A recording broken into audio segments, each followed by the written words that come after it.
terrain.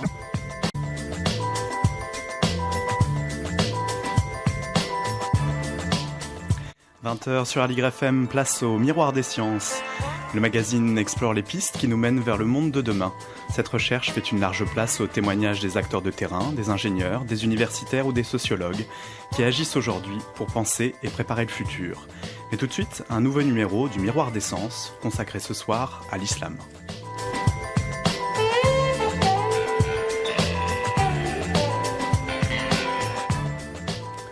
Le Miroir des Sciences, une émission de François Legrand et Nicolas Mignoret, réalisée par Rémi Drujon. Aujourd'hui, nous allons parler de l'islam, troisième grande religion du livre, révélée à son prophète Mahomet au début du 7e siècle, à la Mecque puis Médine. 14 siècles plus tard, l'islam compte 1,8 milliard de fidèles de par le monde, dont à peu près 8 millions en France, ce qui en fait la seconde religion du monde et de France, derrière le christianisme. Et avec cette expansion, l'islam ne se cantonne plus au débat théologique. En ces débuts de 21e siècle, on en fait un instrument de pouvoir, un objet de fierté et de mépris. On se revendique de lui, on l'accuse et on s'en sert pour accuser les autres. Entre islamophobie et islamophobie, l'islam occupe le devant de la scène géopolitique et sociétale. Comment sortir de cet engrenage et réconcilier l'islam et le monde moderne? C'est le sujet de l'émission de ce soir. Pour en parler, j'accueille sur ce plateau Reda Benkiran, bonsoir. Bonsoir. Vous êtes chercheur associé au Centre sur les conflits, le développement et la paix de l'IHEID à Genève, membre de l'Institut des recherches philosophiques de Lyon, et vous êtes aussi directeur de l'atelier de recherche Iqbal, consacré à une pensée critique et créatrice en islam. Vous avez publié en fin d'année dernière aux éditions du Pommier, Islam à la reconquête du sens. J'accueille aussi Virginie Larousse, bonsoir. Bonsoir. Rédactrice en chef du Monde des religions, dont le numéro de janvier-février consacre un dossier à, je cite, réenchanter l'islam, les voies du renouveau. Et en fin d'émission, François Legrand, qui n'est pas là exceptionnellement ce soir, nous parlera justement dans sa chronique de science et de religion.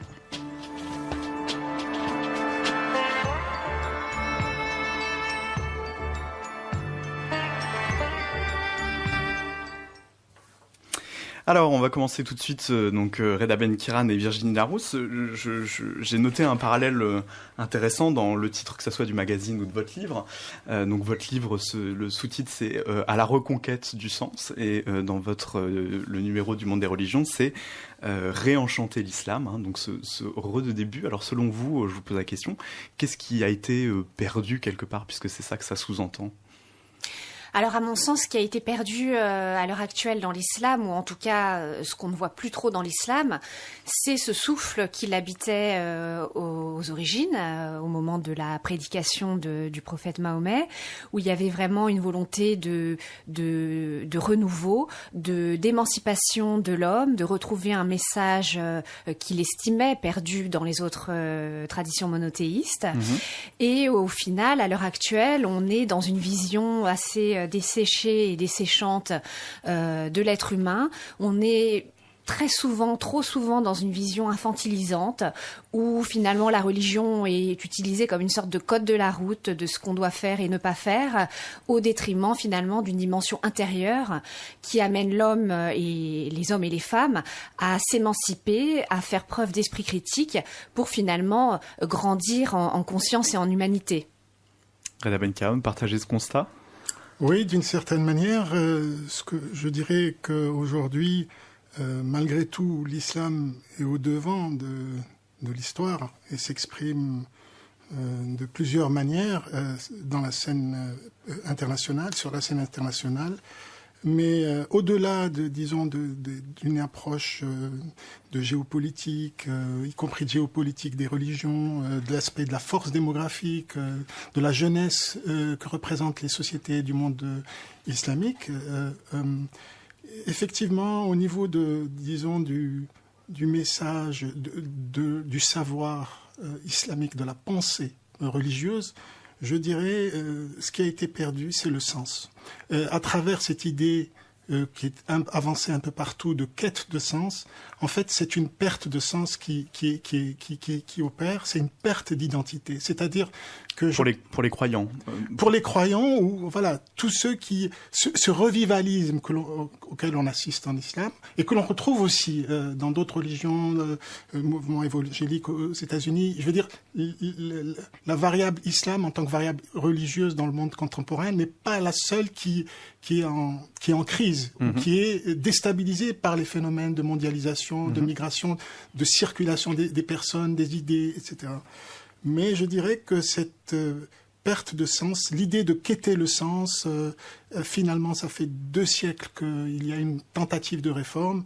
J'ai l'impression que le moment est venu de dire que ces réformes, finalement, n'ont que peu ou pas abouti. C'est une pensée un peu nationaliste, une dynamique de rattrapage par rapport à un Occident hégémonique. Et je pense qu'il faut sortir de ce prisme-là et penser la modernité.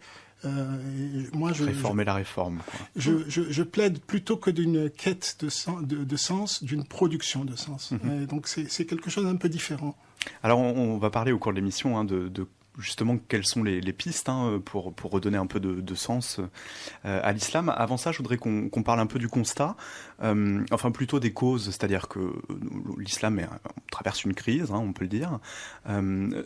Selon vous, c'est dû à quoi? Est-ce que c'est justement très lié à notre petite époque contemporaine ou quels sont les facteurs qui font que l'islam en ce moment traverse une période compliquée?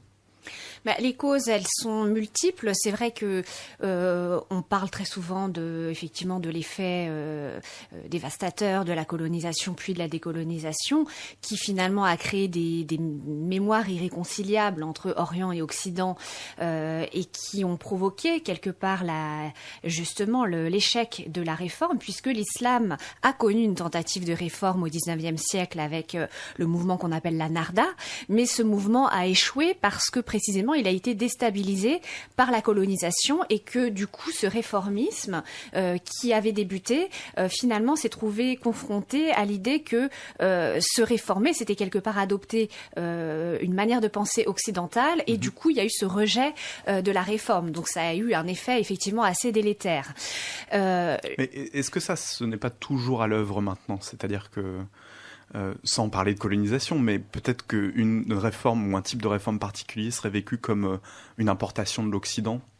Oui, absolument. C'est pour ça d'ailleurs que dans ce numéro du Monde des religions, on a un papier justement où un philosophe d'origine algérienne, Mohamed Taleb, explique que la modernité doit passer par une modernité qui ne soit pas justement une importation occidentale, mais que toutes les sociétés, d'autres sociétés que l'Occident ont développé des formes de modernité. Par exemple, il y a eu des démocraties en Éthiopie, qui n'est pas du tout donc un pays occidental, et donc il faut sortir de l'idée que toute modernité serait forcément une importation occidentale. Mais ça, c'est très difficile, puisqu'en effet, dans les mentalités, on a tout de même l'idée que l'Occident est porteur de modernité. Reda Benkahan, sur les causes, dans votre livre, par exemple, vous parlez du fait que la plupart des sociétés du monde musulman, finalement, ont connu une alphabétisation massive assez récente. Et vous en faites une des causes, peut-être en tout cas d'une vision très littéraliste du texte. Tout à fait.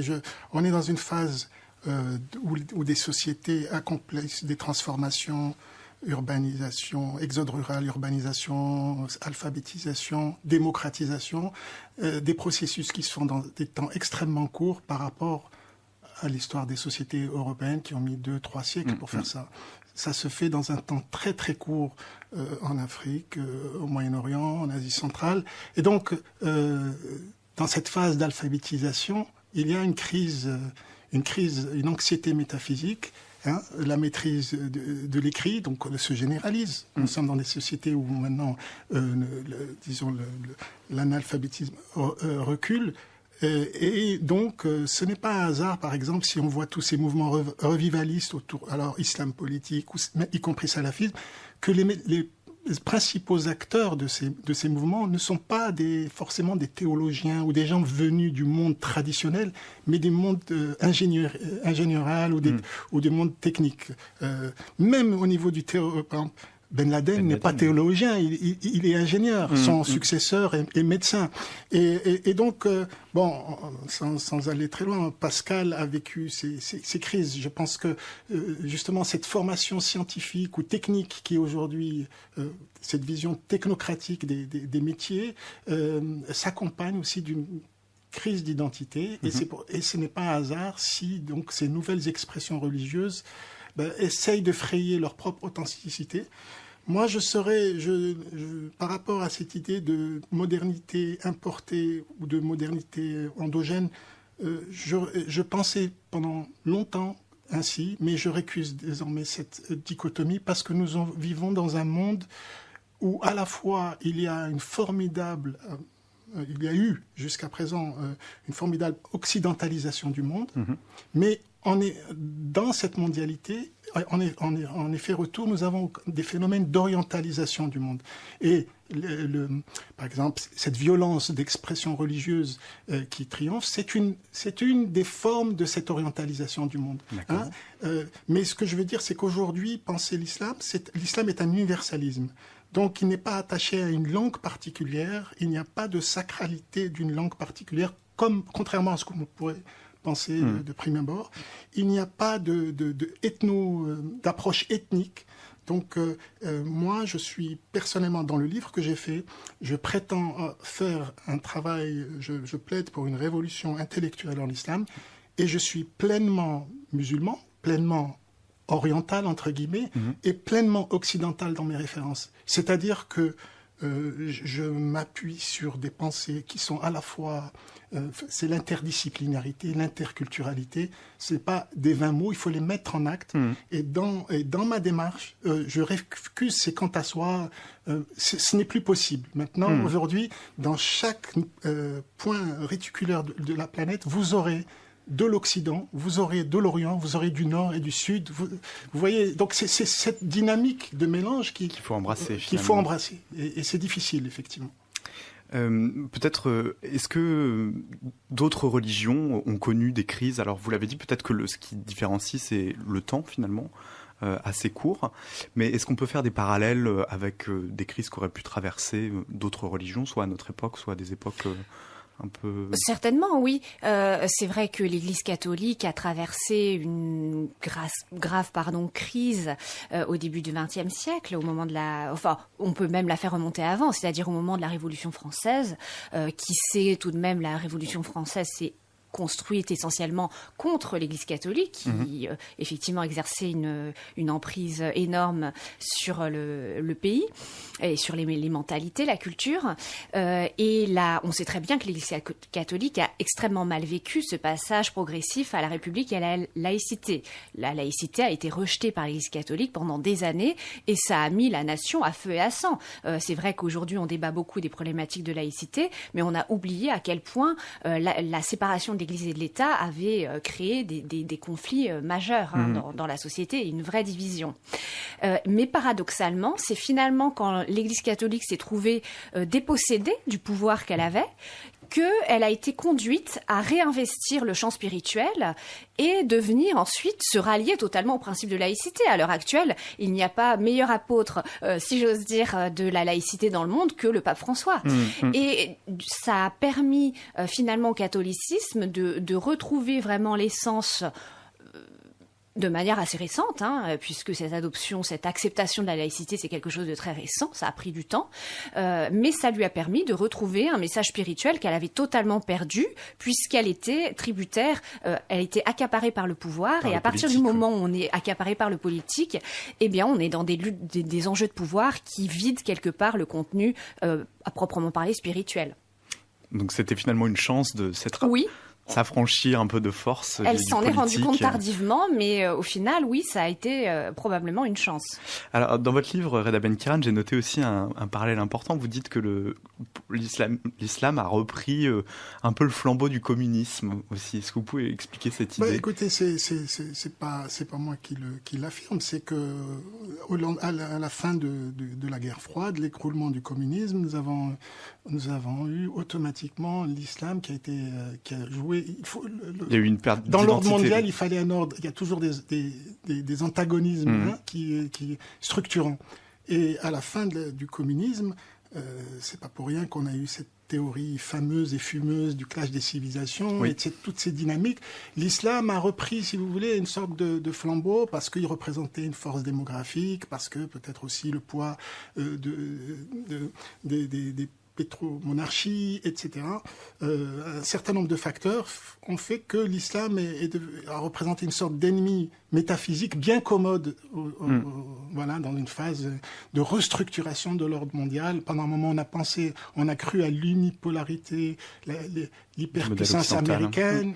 Enfin, on s'est rendu compte de son hypernuisance. Maintenant, cette question de l'islam mise en avant impose de réfléchir sur la question des multiples pôles.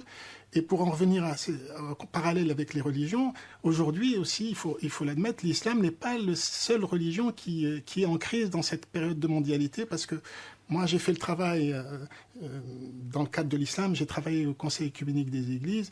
J'ai vu, par exemple, les phénomènes des mouvements évangéliques, les mouvements pentecôtistes en Afrique, les problèmes du judaïsme, les problèmes de l'hindouisme, le bouddhisme.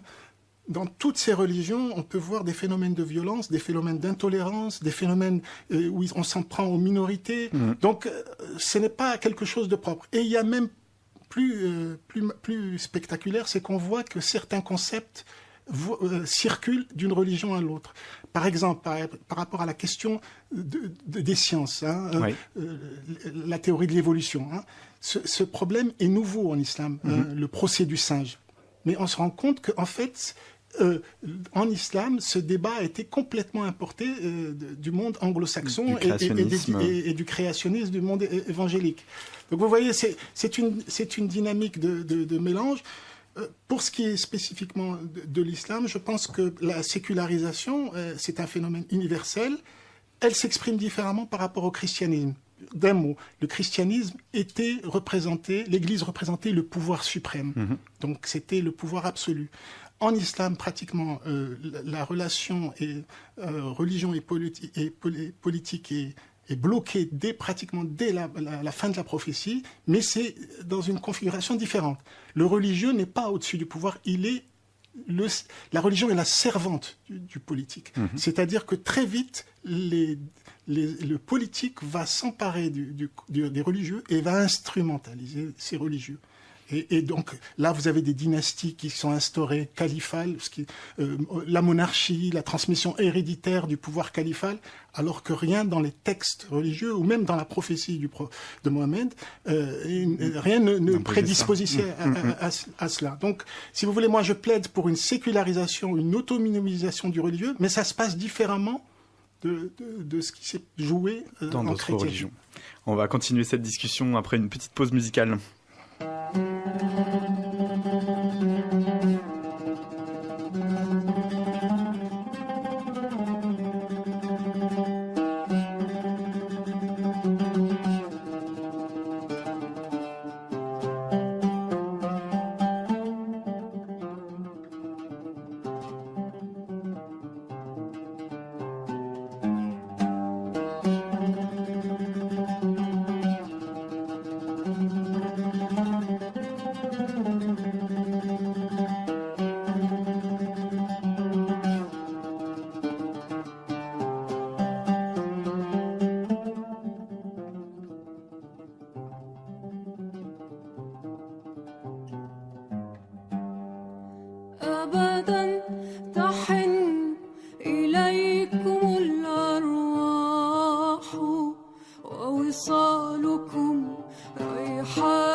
للعاشقين تكلفوا سر المحبة المحبة والهوى فضاح ورحمة للعاشقين تكلفوا سر المحبة والهوى فضاح يا صاحي ليس على المحب ملامة إلا حفي أفق الوصال صباح يا صاحي ليس على المحب ملامة إلا حفي أفق الوصال صباح لا ذنب للعشاق غلب الهوى لا ذنب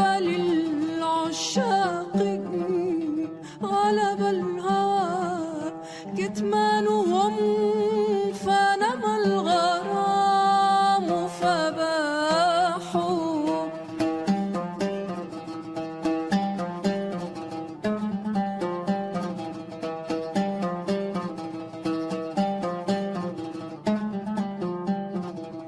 لا ذنب للعشاق غلب الهوى لا ذنب للعشاق غلب الهوى كتمانهم فنمى الغرام فباحوا. Vous êtes toujours sur Aligre FM 93.1. Nous sommes dans le Miroir des sciences consacré ce soir à l'islam avec Reda Benkiran qui a sorti Islam à la reconquête du sens aux éditions du Pommier l'année dernière et Virginie Larousse qui est rédactrice en chef du Monde des religions. Alors une question peut-être pour rebondir un peu sur ce que vous avez dit et qui est aussi dans votre livre, c'est que vous faites un lien intéressant, ou en tout cas vous démontez le lien qu'on croit souvent voir entre fondamentalisme et violence. Est-ce que vous pouvez nous expliquer un peu en détail de quoi il retourne ? C'est-à-dire que c'est basé sur des recherches très empiriques, des enquêtes de terrain. Par exemple, en Europe, en France notamment, des enquêtes de notre ami Farhad Khosrow-Khavar, qui est un éminent sociologue. Moi-même, j'ai dirigé une recherche sur la radicalisation au Sahel pour les Nations Unies. 8 pays, un personnel scientifique de 100 personnes, 800 entretiens semi-directifs. Et il apparaît qu'effectivement, le fondamentalisme piétiste ne mène pas forcément à la violence. À la violence. Même dans les termes, nous avons fait une étude des perceptions. Comment les gens nomment les choses, d'accord. On a une gamme de significations pour décrire une personne et sa relation au religieux, la personne engagée, la personne, disons, irwani, donc un peu frériste, un peu de tendance islamiste, salafiste. Et ce n'est qu'au bout du spectre que nous avons djihadistes ou takfiristes, c'est-à-dire ceux qui excommunient. Donc ce n'est qu'une frange. Donc voilà, il faut imaginer aussi que voilà, c'est des paliers et que pour l'essentiel, les mouvements quiétistes que l'on retrouve, le salafisme ne mène pas forcément à la violence. Et je pense qu'on peut trouver des comparaisons avec le hassidisme ou des choses. Dans d'autres religions. En fait, effectivement, certains termes qu'on utilise pour nommer la violence religieuse posent problème. Le terme de radicalisme en particulier pose problème, puisque qu'est-ce qu'être radical dans une religion ? Est-ce que Saint François d'Assise n'était pas radical ? Est-ce que Mère Teresa ne sont pas radicales ? Radicaux plutôt. Ça pose effectivement problème. Donc la radicalité d'un engagement religieux ne conduit pas nécessairement à la violence, heureusement. Sinon, il y aurait énormément de violence sur la planète. Cela dit, pour ce qui concerne les mouvements actuels, ce qu'on peut tout de même dire pour nuancer un peu cette observation qu'on vient de faire sur les termes, c'est que malgré tout, le fait d'avoir une vision, on va dire, fermée et extrêmement rigoriste de sa religion, prédispose tout de même à une forme d'intolérance qui, ultimement, peut peut conduire à la violence, alors en fonction de tas de paramètres, de personnalité, de problèmes socio-économiques, de psychologie, etc. Mais il est certain que effectivement, une pratique radicale d'une religion, et en particulier, c'est vrai que l'islam est toujours présenté par les croyants comme la religion du juste milieu. Donc être radicalement musulman, ça voudrait justement dire être radicalement au milieu. Non, c'est intéressant, oui. Alors, peut-être pour revenir encore une fois un petit peu sur ce constat, c'est vrai qu'en islam, on en entend maintenant beaucoup parler, etc. Il y a quelque chose dont on se rend peu compte, c'est que dans le monde musulman, il y a une saturation finalement en symboles religieux. Il y a un parallèle en tout cas, vous constatez qu'à la Mecque, par exemple, certains quartiers de la Mecque ressemblent étrangement à Las Vegas ou énormément à Las Vegas. C'est intéressant de constater ce paradoxe. Écoutez, simplement, aujourd'hui, le mouvement qui a le vent en poupe, mais je dirais que c'est à coup de pétrodollars, c'est le wahhabisme, qui est l'expression de la doctrine officielle de l'Arabie saoudite. Et ce courant, depuis 20 ou 30 ans ou même plus, a beaucoup investi dans le monde des écoles, des centres. Donc cette vision extrêmement rigoriste, extrêmement particulière de l'islam, qui au départ, il y a 2 siècles, était considéré comme une sorte d'hérésie par le monde orthodoxe sunnite, et aujourd'hui loge au cœur de l'orthodoxie sunnite. Et ce mouvement s'est fait aussi par la force de l'argent. Et donc on parlait de relation religion et politique, mais une relation qui est évidente dans l'histoire du christianisme, dans sa version trop facile du protestantisme, ou par exemple dans le cadre de l'islam, on voit que il faut une économie derrière ces mouvements un peu, disons, missionnaires. En Afrique, vous avez ces phénomènes d'évangélisation, et le mouvement salafiste dans son expression wahhabite.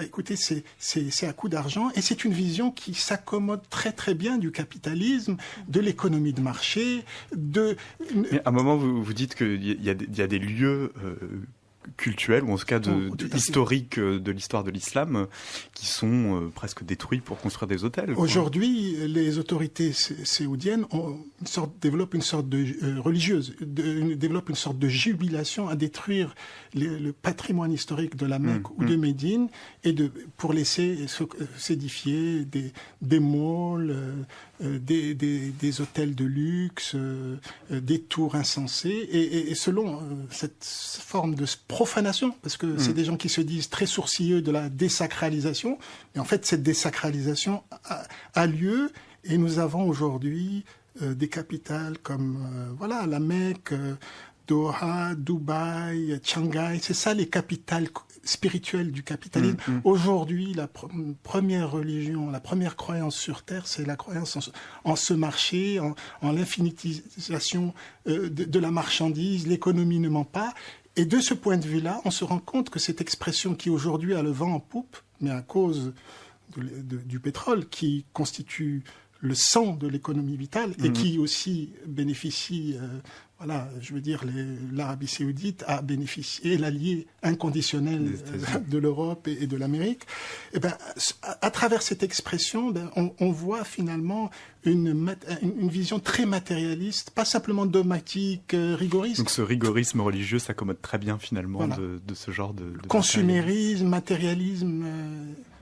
Quelque chose de désenchanté. Est-ce que du coup, on pourrait dire que le fait de le voir comme ça affiché partout, un peu peut-être comme l'a été l'Église catholique, c'est vraiment le symptôme d'une dilution justement du sens, du religieux? Alors c'est vrai qu'on présente souvent le XXIe siècle comme le siècle du retour du religieux. On le voit partout dans les médias qui font leur gros titre là-dessus. Et même effectivement en Occident, on a un retour des symboles religieux un peu partout, à tel point que tout récemment à l'Assemblée nationale, on a interdit le port de signes religieux ostensibles pour, on va dire, apaiser les esprits. Pour autant, moi, je me pose la question, est-ce qu'on peut réellement parler d'un retour du religieux, justement? Est-ce que cette profusion de symboles religieux n'est pas le signe, finalement, d'une forme de convulsion du religieux, et que du coup, effectivement, les gens qui s'accrochent à la religion tiennent absolument à la brandir contre vents et marées. Il y a quelques mois, on a sorti un dossier qui s'intitulait « Dieu bientôt obsolète » avec un point d'interrogation, retour du religieux ou soubresaut final. C'est vrai que les apparences peuvent parfois être trompeuses, et bien malin qui peut prophétiser vraiment l'avenir de la religion, puisqu'en effet, les signaux qu'on reçoit sont très contradictoires. On a effectivement l'impression que la religion est de retour, qu'on en parle sans arrêt, qu'il y a des conflits religieux, mais d'un autre côté, quand on regarde les sondages, en tout cas en Occident, particulièrement en Europe occidentale, on voit bien tout de même que les églises se vident, et que même les Français de confession musulmane ont tendance à évoluer aussi vers une forme de plus en plus fréquente d'agnosticisme, ou tout du moins d'indifférence religieuse. Alors peut-être pour adopter une perspective maintenant un peu plus positive, concrètement, qu'est-ce qu'il faut changer selon vous en islam? Ou enfin, en gros, quels sont les chantiers un peu prioritaires pour justement redonner du sens, réenchanter, comme vous l'avez titré dans votre magazine? Reda Ben-Kiran, par exemple. Dans la démarche que je défends, l'idée de reconquête, c'est justement pour s'opposer à cette notion de quête, de sens, de pensée. Je ne crois pas, je m'inscris dans la modernité, dans notre époque, je ne crois pas à l'existence de significations préexistantes que nous serions en train de chercher, qu'il faudrait chercher. Je pense que cette démarche est liée à l'univers de l'écrit, à son univers symbolique. Nous avons changé de monde maintenant avec cette révolution du numérique. Et il faut être dans une démarche de production de sens. Et j'aime bien l'idée de reconquête, c'est de maîtrise du sens.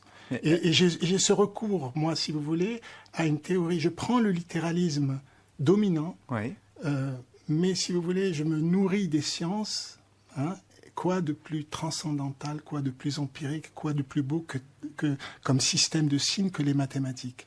Et je vois qu'est-ce que l'on peut faire au niveau d'un effet de sens en surface pour produire le sens, et je joue sur cette dynamique, ce qui veut dire, d'un mot, je plaide pour l'abandon d'une structure mythique, d'une structure mentale, ce que j'appellerais salafi.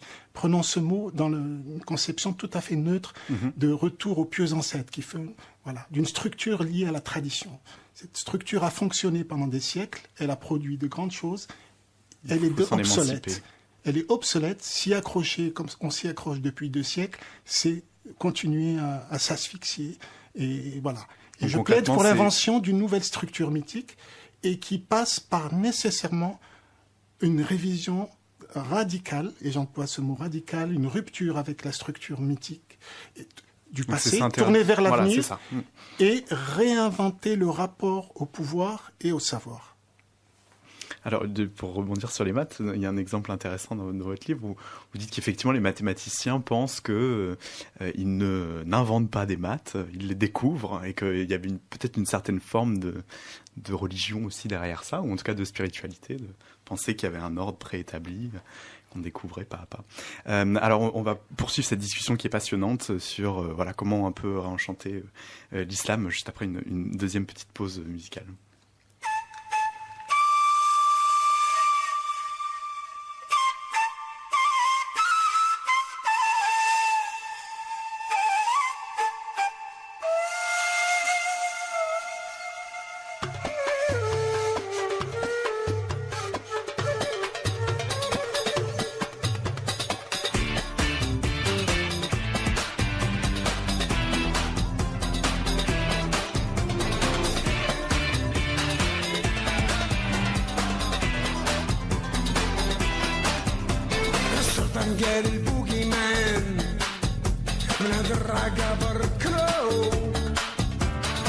واش هاد الفوضى بتروح صحراء يسيل الشيخ يسوق الكادياك رابط في السنتر فيل كان دبنا ولا حنش استنى في راس المال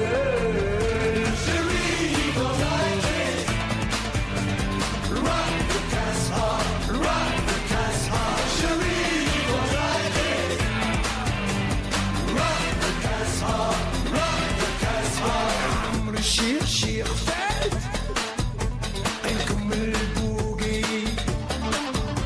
ما ديروش الحول حزو تلفكم البدوية خرجوا صوت كي شافوا شي واحد منهم بالقيطار على عقب البندير يضرب من الحدود خرجوا من الحدود خرجوا من الحدود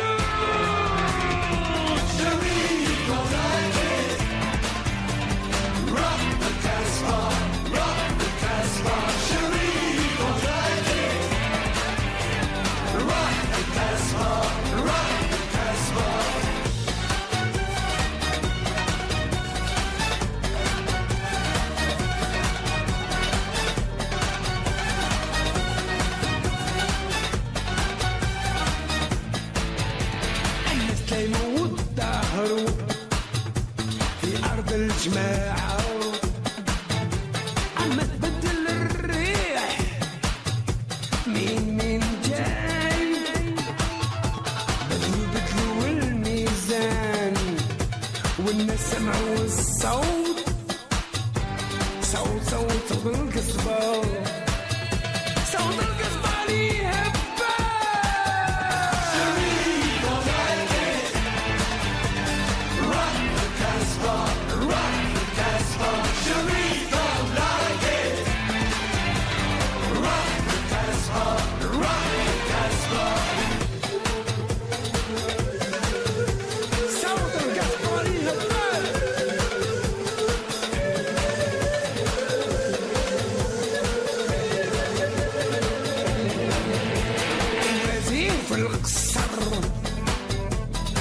العسكرية الحرة جاء الوقت الوقت تخدموا شوية وخدوا الطيارات وطلقوا البومبات على الناس المجرمين نكروا كلام السلطات طلعوا في الطيارات وفي العيد سمعوا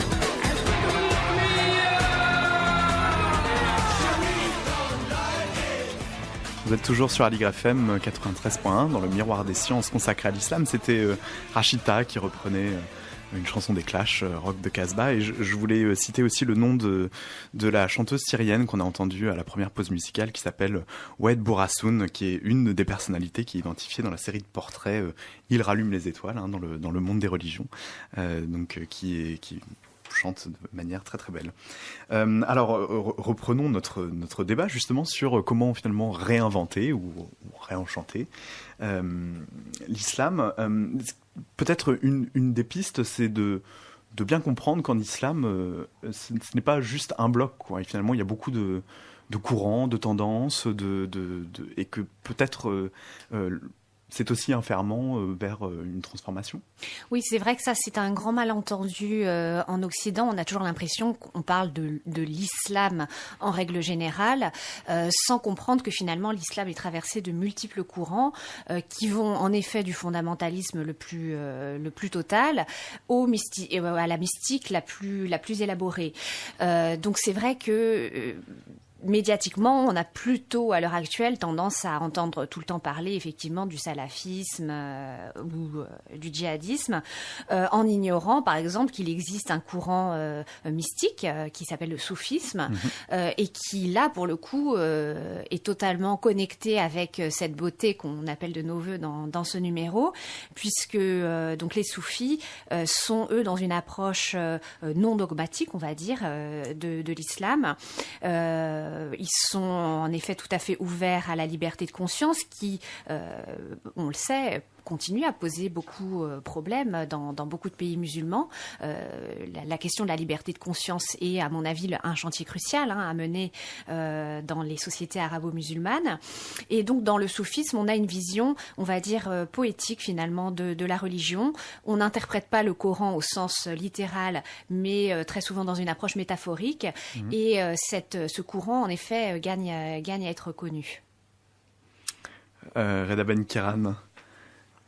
Oui, il y a une grande diversité de courants, et c'est vrai qu'il en est de l'islam comme de toutes les autres religions. Moi, au début, quand je vous ai parlé de la question du protestantisme, je pensais que c'était quelque chose de monolithique, et j'ai découvert une infinité de courants avec des sensibilités. Et l'islam, c'est plusieurs ordres juridiques, écoles juridiques, écoles de jurisprudence.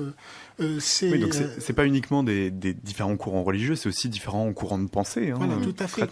Donc il y a une très grande variété de courants. Et ça s'est aussi déployé géographiquement de manière très différente, dont au cours du temps, au cours des 14 siècles passés.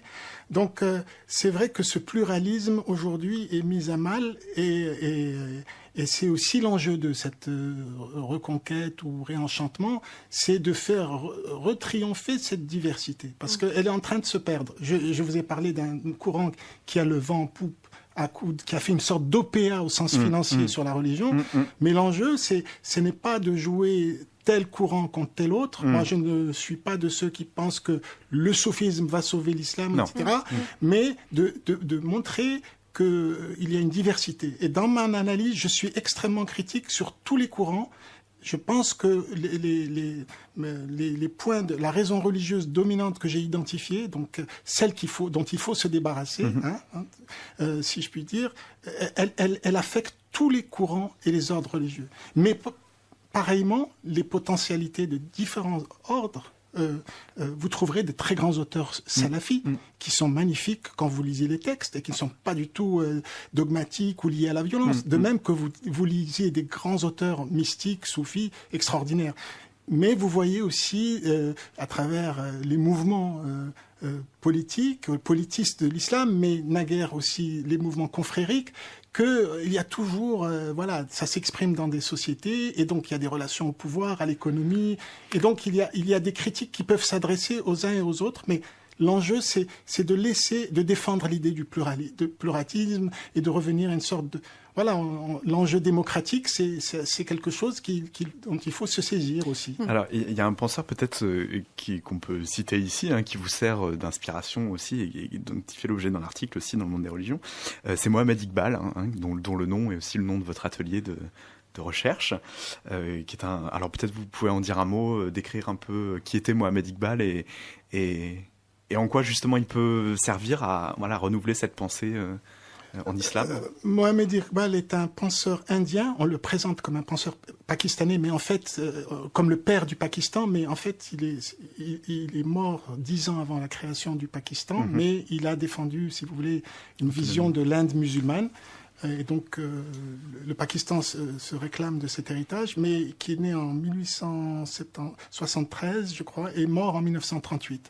Et c'est un philosophe qui, à début du XXe siècle, a fait sa thèse de doctorat en Allemagne et qui est considéré comme le poète de l'Orient. Il écrit principalement en ourdou et donc sa poésie touche le plus grand nombre, et qui a écrit 2 essais, donc sa thèse de doctorat sur la métaphysique en Perse et un livre qui est le recueil de 7 conférences, Reconstruire la pensée religieuse de l'islam. Un petit livre pas très épais, qui fait à la fin des années 20, qui est sorti à Oxford University Press, et qui est exactement une démarche de réconciliation à la modernité. Alors, en plein colonialisme, Mohamed Iqbal fait dialoguer l'islamité dans son expression philosophique, mystique, poétique la plus profonde avec les philosophies des sciences. C'est quelqu'un qui s'est intéressé à l'évolution biologique, aux découvertes de la physique quantique. Il a dialogué avec Bergson, donc les notions de durée. Et c'est absolument cette démarche de réconciliation avec les sciences qu'il a fait en son temps. Et qu'il faut continuer à faire vivre si vous voulez, moi je m'inscris sans m'inscrire dans un filiation de maître à penser, etc. C'est la même démarche. Aujourd'hui, 90 ans, à un âge d'explosion des savoirs, l'islam doit se reconnecter, voilà, créer ce dialogue de philosophie de l'islam avec une philosophie des sciences majeures de notre. Oui, j'ajouterais, si je peux me permettre, que ce qui est intéressant aussi, je trouve, chez Iqbal, c'est qu'il se trouve vraiment au confluent de deux cultures, donc l'islam et l'hindouisme. Et on sent vraiment dans sa pensée que, même si, bien entendu, il était musulman, on le sent tout de même irrigué par la pensée hindoue, et c'est très intéressant de percevoir justement cette ouverture dans sa pensée à l'heure où on a l'impression que l'islam est refermé sur lui-même. Alors peut-être on peut aborder aussi le Coran. Alors ça a été, on en a rapidement parlé, parce que là aussi il y a encore une sorte de malentendu ou quelque chose qui est peu connu. C'est que c'est vraiment un texte très particulier, très poétique, très oral. Peut-être vous pouvez le décrire un peu, parce que c'est quand même comme la Bible pour les chrétiens. Hein, c'est quand même voilà, un des piliers de la religion, et il faut arriver à l'envisager aussi peut-être différemment pour pouvoir envisager la religion différemment. Alors peut-être on peut commencer par le décrire rapidement. Alors, je sais pas. Oui, alors le Coran, en effet, est bien entendu le texte sacré des musulmans, mais par rapport, par exemple, aux évangiles, c'est un texte extrêmement différent, puisque les évangiles se développent sur une trame narrative, c'est-à-dire on part, je vais y arriver, de la naissance de Jésus jusqu'à sa passion, alors que dans le Coran, il n'y a pas du tout de trame narrative. En fait, le Coran procède par des sortes d'allusions non linéaires à des très souvent d'ailleurs à la culture juive ou effectivement aux évangiles. Donc pour saisir le texte coranique, déjà il faut avoir une très bonne culture des traditions monothéistes qui l'ont précédé. Par ailleurs, et ça c'est très peu connu, le texte coranique est également imprégné de la philosophie grecque. On retrouve certains fragments, on le montre là dans ce dossier, où on retrouve mot pour mot des fragments par exemple de Parménide ou des idées platoniciennes, donc c'est très intéressant. Mais en tout cas, ce qui est caractéristique du Coran et ce qui est très désarçonnant pour le lecteur, particulièrement le lecteur non musulman, c'est que le texte est structuré de manière très particulière, à savoir que les sourates, puisque le Coran est organisé en sourates, sont organisées par ordre de longueur, ce qui est très particulier pour un texte religieux, et donc en fait il n'y a pas de suivi chronologique. C'est vraiment les sourates les plus longues sont au début, les sourates les plus courtes à la fin, et donc la structure est très particulière, et par rapport au statut également des évangiles, le statut coranique est extrêmement différent, puisque le Coran est considéré comme étant la parole de Dieu, ce qui n'est pas le cas des évangiles ou ni même de la Torah. Et d'ailleurs, l'organisation a été fixée, a fait l'objet de débats, hein, l'organisation du Coran, peut-être chronologique tel qu'on le lit. Alors, vous avez cité un mot très important, je sais, pour Reda Ben-Karen, puisqu'il se retrouve beaucoup, c'est non-linéarité. Et peut-être que ça nous reconnecte un peu à l'idée de s'inspirer de la science. Le Coran est non-linéaire dans sa structure, c'est-à-dire qu'il saute peut-être de sujet en sujet, peut-être... Pour les musulmans, le Coran est la parole divine révélée au prophète Mohammed au début du 7e siècle par l'ange Gabriel. Cette parole révélée ne lui est pas arrivée d'une seule coulée. Hein? Ça a été révélé par fragments, par bribes, durant 23 ans. Donc déjà, les versets révélés, donc si on s'en tient à la croyance, en ce texte divin, il n'est pas venu d'une seule coulée pour prédéterminer, et il a épousé, c'est-à-dire les versets tombés au cours de la formation de la première communauté des musulmanes. Et c'était donc, si vous voulez, il y a la rencontre du transcendantal avec l'évolution historique. Donc c'est à la faveur d'événements de la première petite communauté que tel ou tel verset va être révélé. Alors il y a deux périodes majeures. Bon, les gens distinguent deux périodes majeures. La période mécoise qui correspond à la première période de la prédication du prophète, mais c'est une phase où pendant des années le prophète et ses compagnons représentent une extrême petite minorité. Et puis il y a la phase médinoise. Il est obligé de fuir la Mecque parce qu'il déstabilise l'ordre tribal et commercial, marchand, l'oligarchie mécoise. Et donc, il va se réfugier à Médine. Et là, si vous voulez, la révélation se poursuit, mais elle a une tonalité plus organisatrice de la première communauté. Donc, Médina, c'est le modèle de la première cité islamique. C'est un modèle d'organisation. Et donc, les versets tendent à avoir cette dynamique, alors que dans la période mécoise, c'est plus ils mettent plus l'accent sur l'aspect métaphysique, eschatologique, etc. Et donc, pour revenir à cette idée de non-linéarité, c'est très moderne finalement, ça. En tout cas, de mettre l'accent sur cet aspect particulier du Coran. Quand les premiers orientalistes, ou jusqu'à récemment, se penchaient sur le Coran, il apparaît comme un désordre. Et effectivement, on passe d'un sujet à l'autre, d'un plan à l'autre, d'un mode à l'autre. Dans une même phrase, on s'adresse à une personne puis à une autre. Tout cela est extrêmement déroutant. Et donc, beaucoup ont y vu que incohérence. Et donc, moi, ma lecture, à la lumière des sciences non linéaires, des sciences de l'inquiétude, de l'écart à l'équilibre, du non-équilibre, on peut voir qu'il y a une structure sous-jacente et que justement cette non-linéarité, finalement, a une certaine modernité. La science de pointe aujourd'hui, vous permet de décrire les veloutes d'une fumée, parce que la science classique aussi visait des choses extrêmement prédéterminées, etc. Aujourd'hui, on va vers la singularité. Le texte est d'une extrême singularité. Il s'adresse à toute l'humanité et en même temps, il fait sens. C'est ça que je dis, produire le sens. Chaque être peut le lire comme s'il avait été révélé pour lui à cet instant précis. Alors malheureusement le débat touche à sa fin parce qu'il va falloir passer un peu à autre chose. Peut-être en quelques mots, parce que là on a fait qu'esquisser finalement un peu ce qu'étaient les pistes.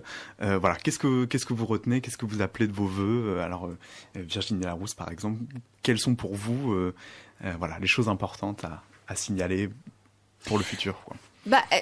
Il me semble que l'enjeu à l'heure actuelle, c'est de sortir en fait, encore une fois, d'une vision infantilisante de la religion pour vraiment développer une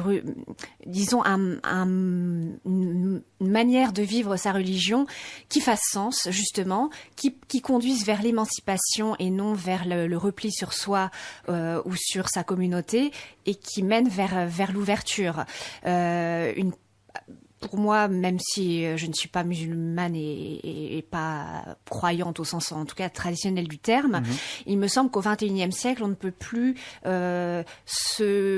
bercer de l'idée, finalement, de Dieu en l'envisageant comme une sorte de père fouettard, qui est là finalement pour donner des bons points ou des mauvais points.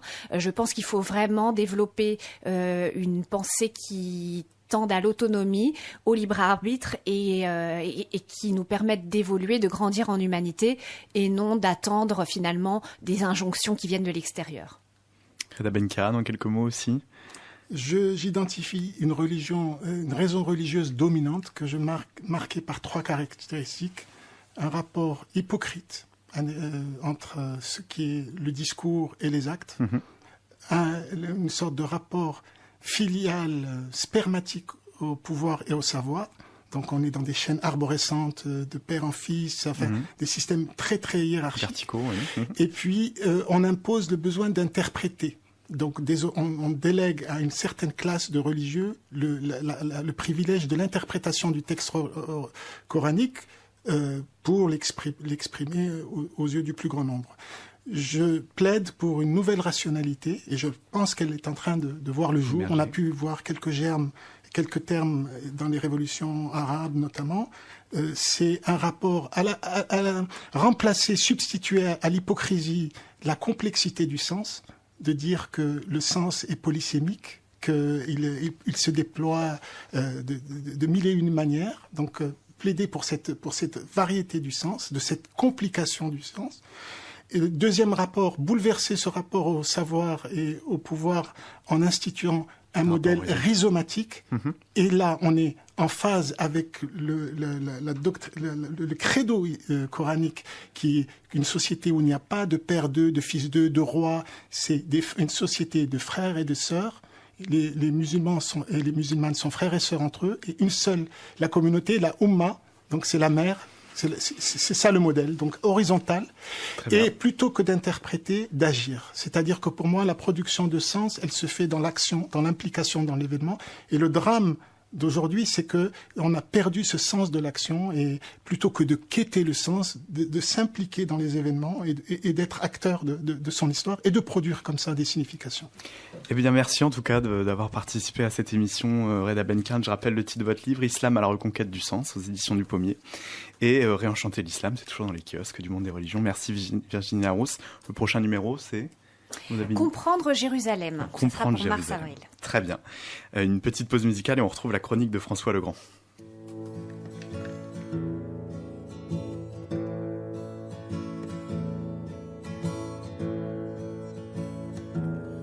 I have heard of a land on a faraway strand. 'Tis a beautiful home of the soul, built by Jesus on high, where we never shall die. 'Tis a land where we'll never grow old. On va passer directement à la chronique de François Legrand qui nous a enregistré. Bonsoir Nicolas. Sauriez-vous me donner la définition de l'évolution? Pas si évident, hein. Cette définition, c'est ce que propose d'examiner Thomas Durand, le tenancier d'une chaîne vidéo de culture scientifique très suivie, intitulée La Tronche en biais. Dans ses vidéos, il porte souvent une blouse qui, dit-il, répond au petit col blanc de l'autorité théologique. En particulier quand il démonte une vidéo créationniste qui fustige la méthode de l'évolution. Non, non, nous dit Thomas Durand. Une théorie n'est pas un ensemble d'hypothèses. C'est le niveau le plus élevé des explications conceptuelles sur l'état et le fonctionnement du monde. Thomas Durand traque les biais cognitifs, toutes ces petites intuitions qui nous freinent dans la compréhension du monde et qui nous empêchent, au quotidien, de comprendre instantanément les lois universelles que nous fournit la science. Dans son dernier ouvrage, L'ironie de l'évolution, Thomas Durand nous affirme que l'évolution nous a gratifié d'un organe cérébral farci d'imperfections.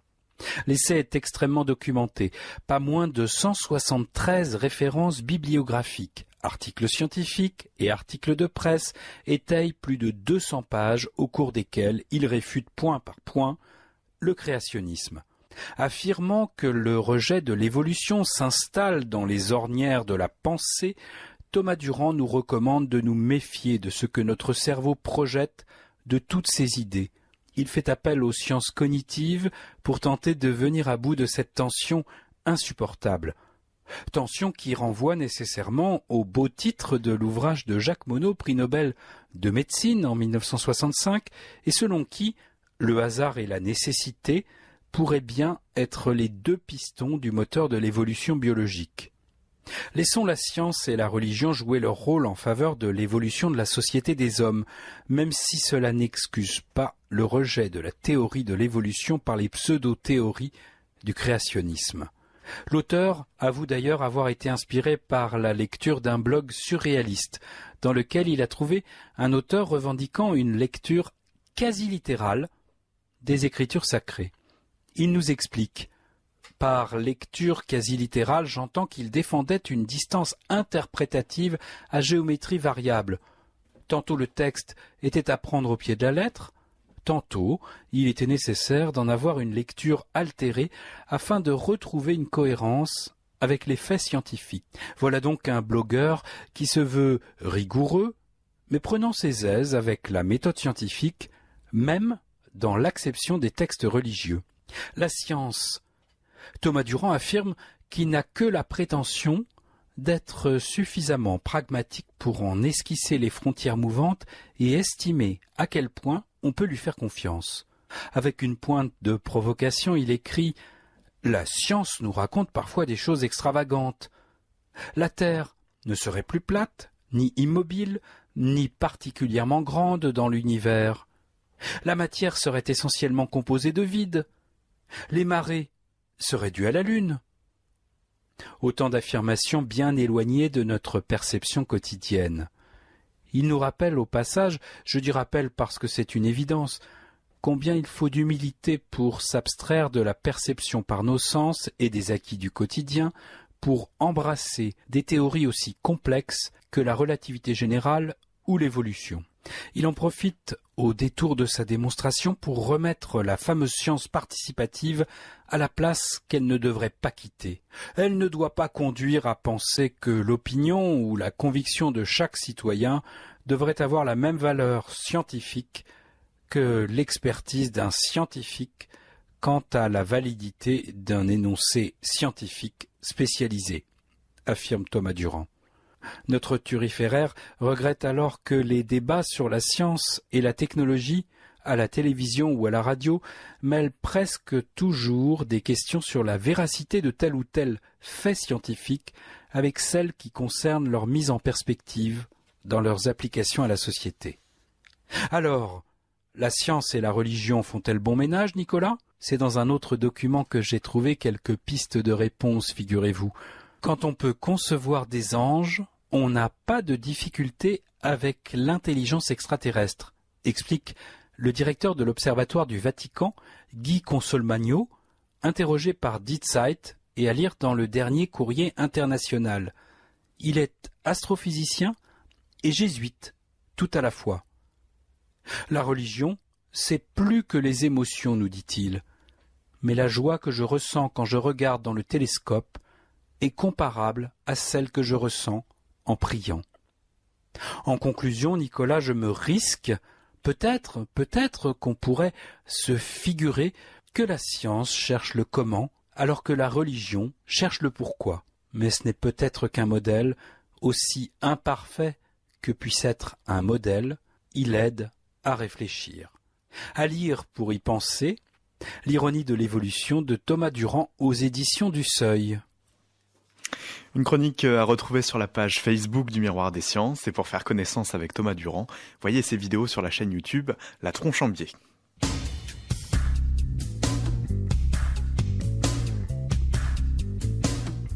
C'était le Miroir des Sciences, une émission goupillée par François Legrand, Nicolas Mignoret et Rémi Drujon.